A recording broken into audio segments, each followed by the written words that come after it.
Hi everyone, it's Friday, November 30th. I just got a letter in the mail from Patrick Hoffman, who has been in prison for how many years, Rudy? 32. 32 years, mamma mia. Wow. Okay, well, here goes. I'm going to read it to you. It says, Dear Erin and Rudy, I talked with you, Erin, about these things in my life, and you asked me to write them down and send it to you. So here you go. Thanks for listening and caring. And have a very Merry Christmas and a most joyful and prosperous New Year. Blessings from a prisoner who knows how to count blessings. A good name, a good friend, and good works. With fondest regards, Patrick Hoffman. Okay, this is a long letter, and it's for someone in particular who asked for it, so I will read it. It's 4 pages. It's very neat handwriting, and I appreciate that. It looks like it might be easy to read, but it's very tiny. Okay, it says, A study in dreams of vision and perception. When I was a boy... Okay, I thought this was going to be about something else, but anyway, here we go. When I was a boy of 13, I had to have my tonsils and adenoids removed to stop the cycle of double pneumonia every year from 6.5 months to that time. After the surgery, I was still bleeding, and no one knew, for I was unconscious. Then was my first vision dream. A lady in white was at the other end of a walk bridge in a circular, this is such tiny writing, circular area. We spent some time together talking. Then she got up to leave, and I said, I want to go with you. She turned and said, If it is not your time yet, it's not your time. You have much to do and a long life to fulfill. I awoke vomiting my own blood in the clothes, and my adopted mother, Helen Hoffman, shouting for the nurse to come help this kid. He is drowning in his own blood. I made it through thanks to her, and saw many things yet to be as the time went on. At 32, I had a dream of my cousin and his family coming home to the reservation to live with me. Yes, I am native. In this dream, I saw this coming and good moments together. Then, after a music performance that we did together, we went back home to my place, and he had a bad guard with his woman and quarrel with his woman, and threw everything of hers and the kids out on the front house and told her to leave. But she let him go on, and she held back, and he brought out this cage with what appeared to be a wood rat inside, and he threw it on the ground and drew his pistol and shot at the animal 9 times, but it did not hit it even once. I woke up and told my gal about it, and she said, How unusual. 5 weeks later, the dream happened for real, and the animal was not a wood rat, it was a chinchilla, highly valued for its fur. Then there were visions of getting cattle off the range in cold ice and snow weather, and they all came true. Later still, I went to prison for saving my real father's life from some renegade tribal police who were bent on killing him, and whoever was with him, in the middle of the night at his house. On the reservation. After trial and imprisonment, I was told by my father why this happened, that we were hereditarily leaders of the Hoplum band and Wenchachese band. land through this side of my bloodline, and from my mother I had chief bloodline from the orphanage. I'm so sorry, I can't read this. It's very difficult. And lakes bed. So I have 4 chiefs' bloodlines in my ancestry, and my dad had found out about the drugs being pushed in our reservation by the FBI. Surprise. And also found out about 260 million in gold ore removed illegally in the Mountain Jollyman project. That's TDMAN.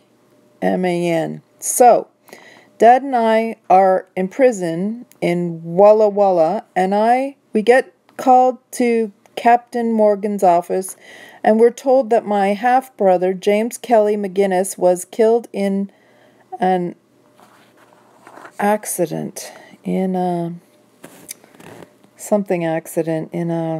accident on the reservation the night before. Astonished, I blurted out, "That's why he came to see me in a dream last night." The captain, 2 lieutenants, and my dad all turned white in the face in their astonishment. Criminals don't have visions. The dream was that a friend and I were driving around in his car, picking up my family members in the Seattle area and bringing them to his house. And each time we would get one and bring them to his place, they would be gone again by the time we had found and brought back another. So I told my friend, we must gather them all and bring them all together to the house. And so we did, and when we got back this time, we all got out of the car and went for the house. But James held back. So I told him, "Come on, we will get something to eat and drink. This is my friend, and you are family." He said, "No, this is as far as I go with you. How about I have this for you?"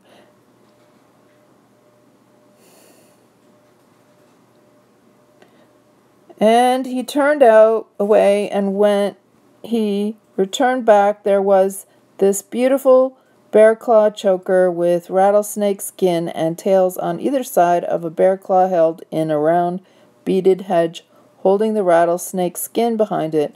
It had an elk's ivory tooth held on a beaded cap, and another opposite it that was in walrus ivory. And how do I know this? Because after I awoke from the dream, the pieces started to be gifted to me through my previous wife. Jim said this is medicine bear. It is the choker, and it is how you are now medicine bear. So my brother at his death came to me to give me his name and the image of the sacred choker I was to build on, and Agnes now has.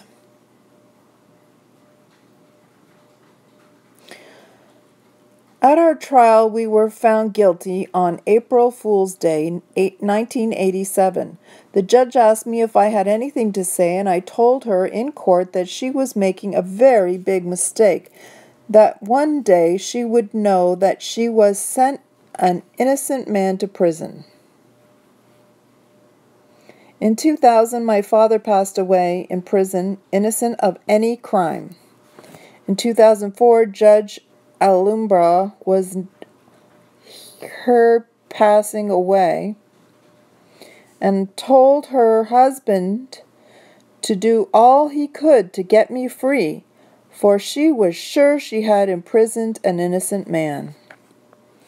In 2007, he came to see my previous wife, Penny, at home, and to see me at Monroe, WSR, to tell me what she asked of him. Penny divorced me and took $40,000 my dad had left me to get an attorney to get me free. I was transferred to Coyote Ridge Correction Center at Cornell, Washington, thinking I would also die in prison. About that time, my nephew had a dream about me that I was being brought home on a motorcycle by a light-haired lady.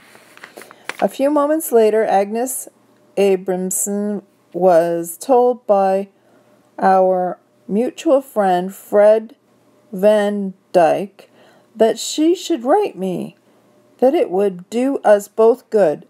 She wrote me from her home in Brussels, Belgium, and I answered her letter, and in a few months' time we knew we were meant to be together. She made the trip to America to come and visit me and met my nephew and his wife at home on this reservation. He told his wife, "This is the lady I saw in my dream about Pat being brought home on motorcycle." And he gave Agnes a ring I had left with him before going to prison in 1986.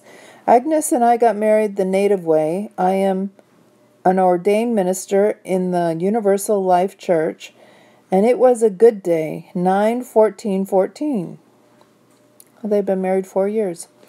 The next year we were told at a visit that our friend Fred, who had gotten us together, had passed away at Monroe. I saw that it was necessary for him to live as long as he had, innocent in prison, also to get Agnes and I together, and I vowed no more Indians die in prison. So now, the last vision I have seen was that I will be free and together with Agnes for the rest of our days. Why? Because it is so. For Agnes come upon the name of a man who has been a great help, a listener and a soul healer, a good man who has a good woman at his side. Mr. Rudy Davis and his wife Erin came into Agnes and my life and listened and made it possible that others can listen. And one day he said, "May I send you a King James Bible?" And I said, "Of course, I can always use a good word." Day before yesterday, Agnes told me in our phone call that she had found a name on the internet, the same way she found Rudy by happenstance.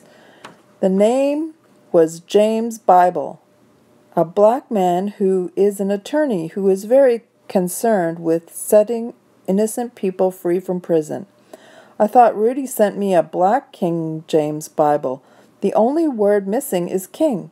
So, in the talking with Agnes yesterday, she said he lives and works in King County, Washington. Astonishment. So, Rudy Davis, I thank you for the Bible, and I thank you for being on the path that showed me the person who may be the help I need. I am Patrick Hoffman, and this is my true story. Well, we believe he's an innocent man. We weren't there, but, I hope you can pray for this man. He's very broken, and he needs your prayers. Thank you for listening. Have a great day. Bye.